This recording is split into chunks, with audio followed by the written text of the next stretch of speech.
Russia's responding to Ukraine's use of long-range U.S. missiles against targets deep inside Russia now by firing a new kind of medium-range ballistic missile into Ukrainian territory. Putin is calling the move a warning to the West. Comes after President Biden this week authorized the use of U.S.-made long-range missiles for Ukraine to strike inside Russia's Kursk region for the first time. General Jack Keane points out that Putin's specialty is combining just this kind of kinetic action with psychological warfare. Listen. He's forced the Biden administration never to give the Ukrainians what they wanted when they wanted it. And it protracted the war. So Putin keeps coming. And that's what this is all about. Russia fully intends, after the Ukraine is finished with, to expand into Europe. And all the European nations know that. Well, senior foreign affairs correspondent Greg Palcott's tracking the latest developments. Greg, what can you tell us this morning? Jillian, just over 1,000 days into this war, and it's getting riskier all the time. More shockwaves from yesterday's strike by a brand new kind of Russian intermediate-range super-fast missile. It caused some damage and casualties in the Ukrainian city of Dnipro, but also carried with it a big message. Just days after the U.S. and the UKAS allowed the use of its longer-range missiles inside the territory of Russia, Moscow basically saying anything you can do, we will do, with an even bigger punch.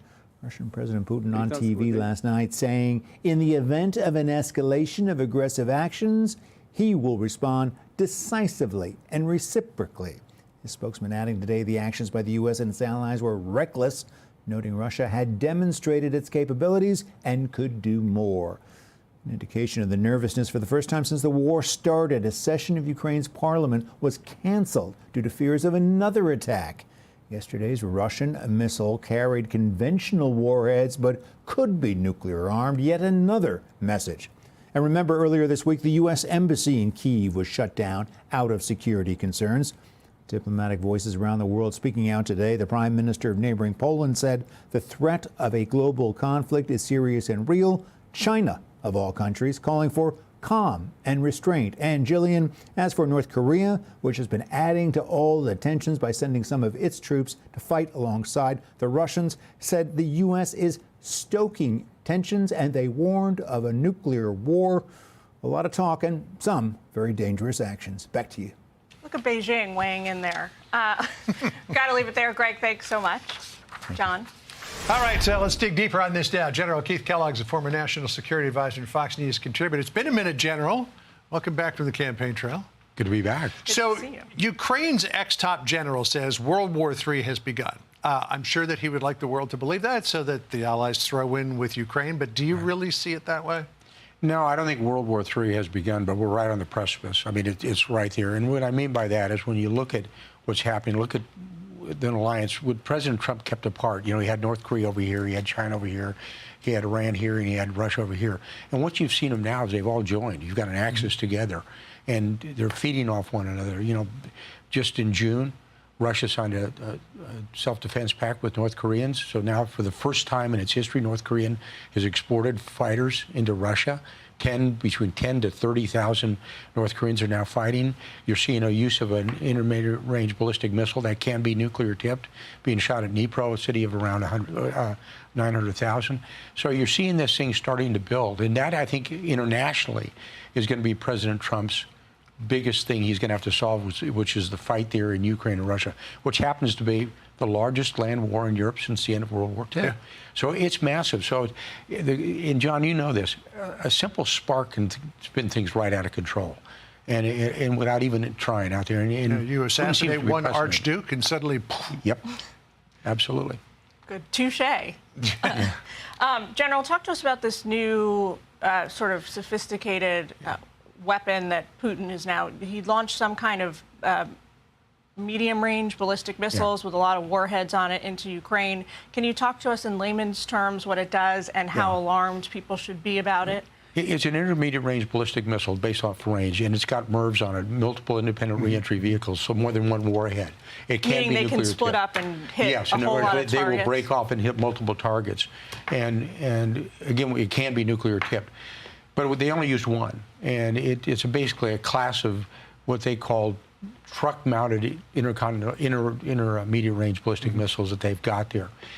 He's used it for psychological reasons, and Jack Keane made a great comment on that. He didn't use it because it was militarily effective, because it hit a city, not very much damage there at all. But he's kind of saying to the West, well, see what I can do. And this is one where people have backed off. President Biden's backed off. When the minute he said IRBM, ICBM, nuclear war, we said, oh my gosh, we can't go there. That's when you need to lean in, because he is not, he meaning Putin, he will not start a nuclear war in Europe. And you'd remind him, let me make sure you understand.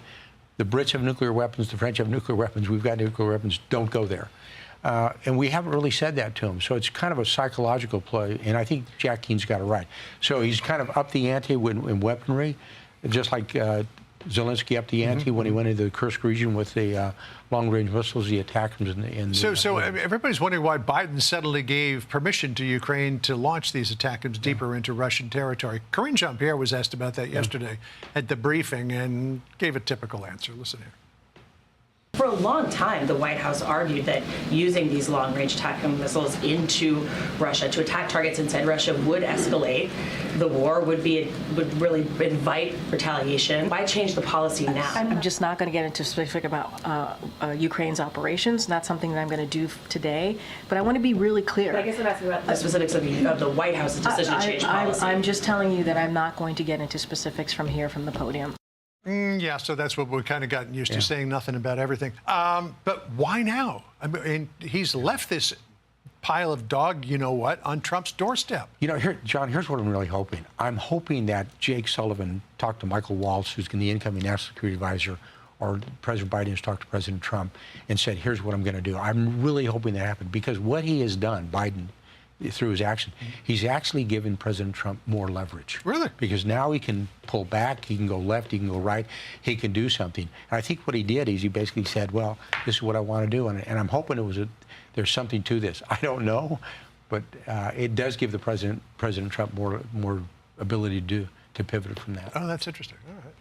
Just one quick question before we let you go. We have like 5 seconds, General. But so you're not buying the White House's, the Biden administration's justification that they approved these new long-range weapons because of the North Koreans on the ground inside Ukraine? It sounds good, but Jillian, what I'm really hoping is there was another reason to it, which gives leverage to President Trump. Maybe that may be a good reason to do it. Look, they should have been doing this a year ago, but they've basically pulled back. You do not fight you don't fight a war allowing other countries to have sanctuaries. If you're going to fight a war, you fight a war. And we've basically pulled back on letting Zelensky fight a war that he should have been fighting a long time ago. And the casualties are horrific. Yeah, of course. But the advantages that he had this last summer are not there anymore. He meaning Zelensky. Well, to the best of my knowledge, we haven't heard from Trump on the use of the attackers. And I think it's real. My thoughts to that are it's very smart. Okay. Hold fire. All right, good. General, great to see you Great back. to see you, sir. Thanks for having See joining us. more of you in the future.